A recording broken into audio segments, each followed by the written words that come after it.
Is the present administration turning America into a totalitarian state? We look at that and more in today's WNN report.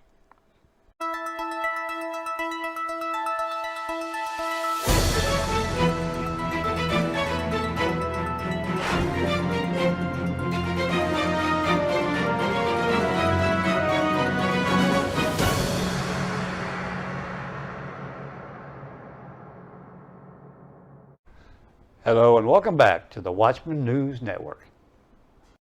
In tonight's WNN report, we take a look at the Biden administration and we ask the question, are they systematically arresting their political opponents by using the FBI and the Department of Justice? Tucker Carlson just covered this subject and filed this report. So in a functioning democratic system, this would be a problem for the people trying to do it. You can't undermine the country you lead and expect to continue to lead it in a democracy. And the Biden administration knows this. And that's one of the reasons that the signature tactic of the Biden administration, this is our topic tonight, has been the criminalizing of American politics. Why have a political debate when you can just arrest people who disagree with you? And that has happened far below the media radar since the day Joe Biden was elected. And tonight, to show it, we want to go through a litany, a list of Americans who have been arrested, detained by federal law enforcement on the orders of the Biden administration, not because they committed recognizable crimes, but because they disagreed with the political aims of the Biden administration. Now, again, you're not reading about this in the New York Times because the rest of the media are pretending that it's not happening.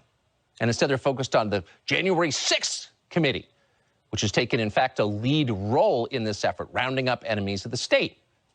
The entire process is a farce, and that was proved yesterday. If you watched the hearings yesterday, you know how absurd it is. Democrats, with the help of Adam Kinzinger and Liz Cheney, called up a star witness who testified she heard someone else say that Donald Trump attacked a Secret Service agent and tried to carjack the presidential limousine. Think about that. The President of the United States tried to seize control of the presidential limousine that he wasn't driving? It didn't make any sense. And then by the time that Secret Service agents who were on the scene denied the story to NBC News and other news outlets, nobody cared. They weren't even pretending that it was true.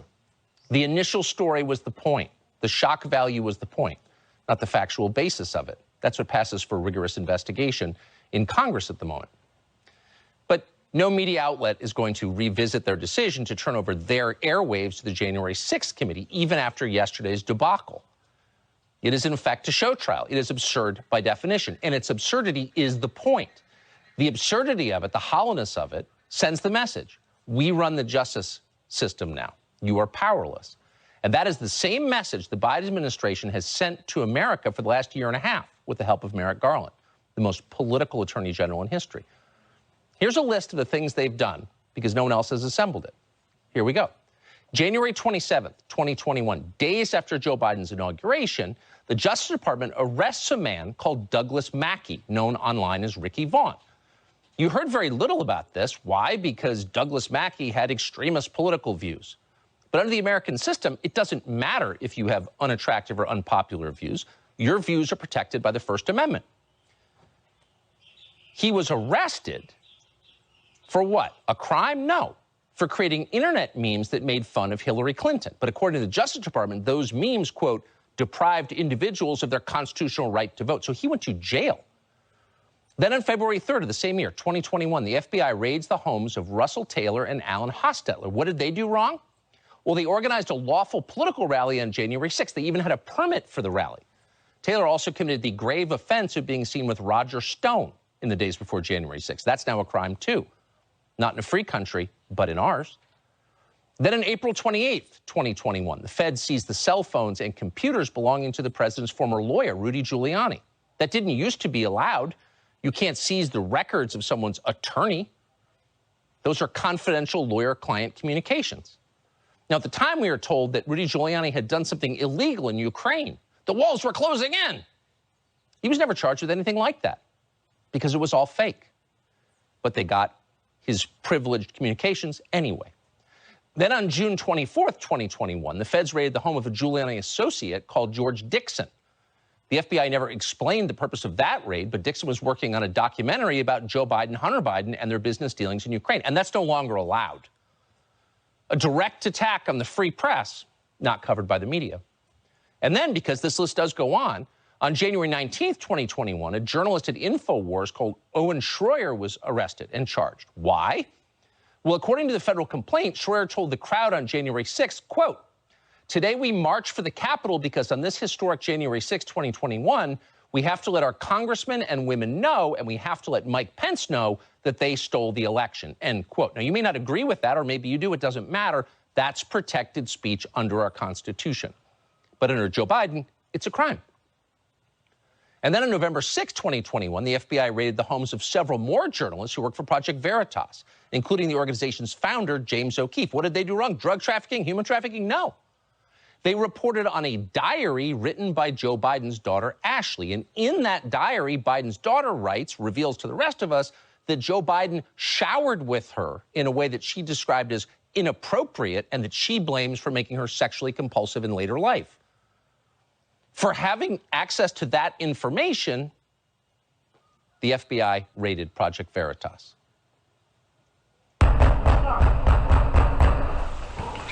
I'm sorry, so what is this regarding? This is the search warrant. This open up. Let me see your hands, man. Let me see your hands! My hands, So there's another team coming up? Yeah. So maybe we'll split up into like areas of the house. Oh, Trump's a fascist. Remember that? Did Trump's DOJ raid the homes of a lot of journalists who embarrassed his children? No, you don't remember that because it didn't happen. But Joe Biden's Justice Department has done that. And then they kept going. Later that same month, on November 15th of last year, the Justice Department arrested one of the most prominent critics. That would be former Trump advisor, Steve Bannon. Now, what did Steve Bannon do wrong? Did he commit a crime on January 6th? No, he didn't. And no one claims otherwise. Instead, Bannon's crime was that he didn't bend the knee for the January 6th committee. He cited executive privilege. According to Nancy Pelosi, that means Steve Bannon belongs in jail. Do you think people who refuse to comply with congressional subpoenas should be prosecuted by the Justice Department and at the end of the day go to jail? Yes. You do? I do. Well, first of all, people say, well, this hasn't happened before. We haven't had an insurrection incited by the President of the United States and one of his toadies having advanced knowledge of that happening. So, in fact, it's important for a number of reasons. It's important for us to find the truth about what happened on January 6th, an assault on our Constitution, our Congress, and our Capitol. An assault on the Constitution. Okay. So, no, in other words, we don't arrest people for ignoring congressional subpoenas, particularly when they cite executive privilege, a principle that has a long history in American history. We've never done that. But we can do it now because it was, quote, an insurrection that wasn't armed, wasn't planned, and didn't actually insurrect anything, but it was still an insurrection. Now you're beginning to see why it's been so important from the very first day for the media to describe what happened on January 6th, not as a riot, but as an insurrection, because if it's an insurrection, they can violate your civil rights, and they have, and they continue to. A day after Steve Bannon's arrest, this would be November 16th, 2021, the FBI raided the home of Sharona Bishop. That's the former campaign manager for Congresswoman Lauren Boebert of Colorado. According to Bishop, here's what happened. Quote, "While homeschooling my youngest children, the FBI decided it was necessary to bust open my front door with a battering ram and put me in handcuffs while they trampled through my home, terrifying my family. My daughter was pulled around by her hoodie by one of the agents." Now, why would you do this to the former chief of staff of a sitting member of Congress? Well, the FBI gave no reason. They took Bishop's cell phone and they left, never charged with a crime. Then that same day, and you didn't read this in the New York Times either, the feds hit the home of Mesa County Republican clerk Tina Peters. What was the justification for that raid? We're breaking into a lot of houses all of a sudden of Trump voters. Why? Well, in this case, DOJ said Peters raised doubts about the legitimacy of the last election. That's not allowed anymore. Can't question the outcome. They didn't arrest her. They just tore her house apart. Peter called the raid evidence of, quote, a level of weaponization of the Justice Department we haven't seen since the McCarthy era. But, of course, even during McCarthy, no one did that. In May, she came on Fox Denver to explain what exactly happened to her. Watch. My attorneys, when they read the indictment the other day, Harvey Steinberg, and I've got the best attorneys, and they just laughed. They said, "Are you kidding? This is a political maneuver to shine the light on me, to keep me from running against and defeating Jenna Griswold." Oh. So in the name of punishing people for complaining about the last election, they're subverting elections currently taking place. And last night, the woman you just saw, Tina Peters, lost her bid for Secretary of State, which of course was the whole point of targeting her. Peters would not be the last opponent of the Biden administration running for office to be targeted by the Justice Department. On June 3rd, Peter Navarro, who was a trade aide to Donald Trump, was arrested at Washington National Airport and put in leg irons and put in jail. Why? Well, days earlier, he sued the January 6th committee. He claimed executive privilege in his communications with the president. Again, this is standard, a decades-old standard. And rather than go to court, the January 6th committee simply had him arrested at the airport and sent to jail in irons. Navarro went on this show to explain what happened to him. The mission of that partisan witch hunt kangaroo committee, which is unduly authorized and not properly constituted and has no subpoena power, they have only one mission: to concoct a fake hoax around January 6th based on criminal charges against Trump to prevent him from running for re-election in taking back the White House in 2025 January. That's all this is about. So a decade ago, the Obama administration was caught sending automatic weapons to Mexican drug cartels, and Congress wanted to know more about this. Eric Holder, then the Attorney General, had a key role in this, Operation Fast and Furious, you may remember it, so they subpoenaed him. And he ignored the subpoena, and the media applauded. He was taking a noble position. But when Steve Bannon or Peter Navarro tried to do something like that, they went to jail. Again, we had this exact same thing happen in public 10 years ago. A federal judge ruled that Holder's privilege claim was not legitimate, and he was still never arrested. But the rules have changed. Why is that? No one in corporate media ever asked that question. Instead, they celebrated Peter Navarro's arrest, a 70-year-old man at an airport. It made their day. He was indicted, and when you're indicted, you're arrested. What Peter Navarro did, it was so far out of bounds, it's so indefensible. This prosecution is really about punishing Navarro based on his blatant disrespect for the congressional subpoena. His latent disrespect. By the way, there's no constitutional requirement to have respect for anybody in the U.S. government. In fact, in a free country, you're encouraged to disagree. You are a citizen. You have that inherent right. But no more. The media think you should be sent to jail if you show disrespect. And so, of course, with no media to push back against unconstitutional overreach, the Justice Department kept going. Then on June 9th of this year, the FBI arrested a Republican candidate for governor of Michigan. In fact, the candidate who polls show was in the lead. His name is Ryan Kelly. He came on our show to explain what happened next. There was no crime committed, Tucker, no. Never entered the Capitol building, exercising my First Amendment. Those of us that have questions about the 2020 election results, they want to intimidate us and they want to threaten us. Not just me and my family, but my supporters as well. All of us that love America. I think a lot of Americans see right through this, Tucker. They understand what the Democrats are up to, and it's not a big deal to them. They want to know what the government is going to do to actually do the things that are affecting their day-to-day life to bring solutions to our state and to our country. Noticing a pattern here?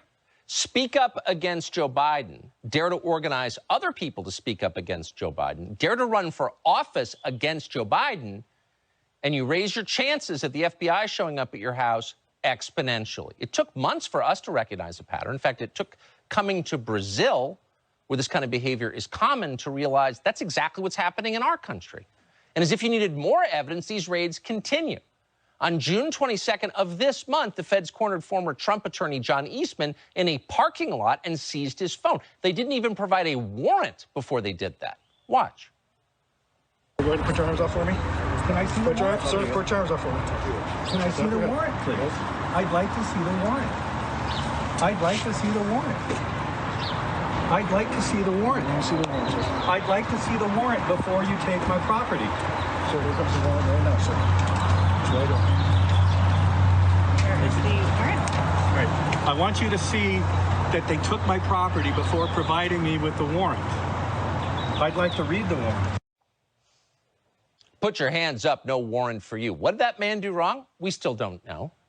But again, is if you need more evidence that this is a pattern, that nobody is doing anything to stop. In fact, some Republicans in Washington are abetting it and encouraging it.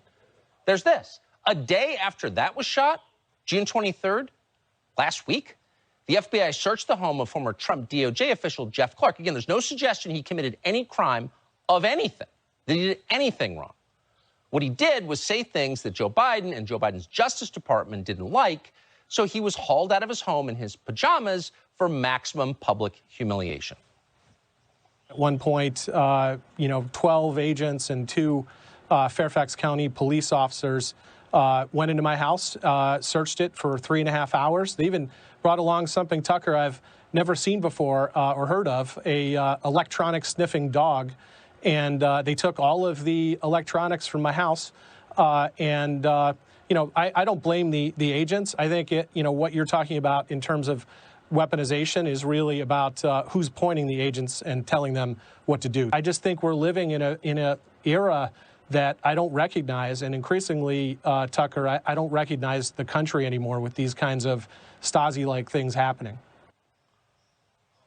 I don't blame the agents, he says. Well, he's a bigger man than we are, because we do blame the agents. Where are the agents who will resign their jobs before participating in the destruction of the U.S. Constitution? We should see them, any of them.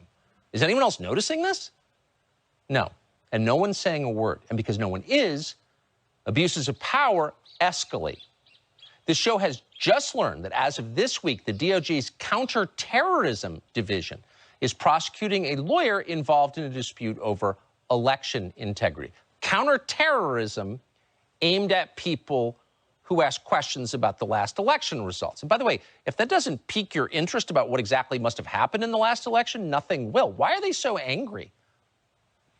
Every election of your lifetime has been contested. Every single one. There's not an election a Republican wins in which Democrats don't say, yes, the voting machines were rigged. No one does a thing. But suddenly that's a crime. And in this case, the lawyer has not attacked the state capital of Arizona. Writers just did that after Roe v. Wade was overturned. Not a single one was arrested. He didn't burn down a church outside the White House in the name of George Floyd. Instead, like every person we just mentioned, his crime was making Joe Biden mad. According to our Justice Department, he's now a domestic terrorist. Someone needs to stop this before it gets even crazier. Well, is America slowly being turned into a dictatorship? Well, we'll let you decide that. If you enjoyed this episode and want to see more, please hit that subscribe button. It really does help us get the word out. This is stuff you won't hear on the mainstream media. Well, that's all for tonight. Until next time, I'm Brad Polk for the Watchman News Network.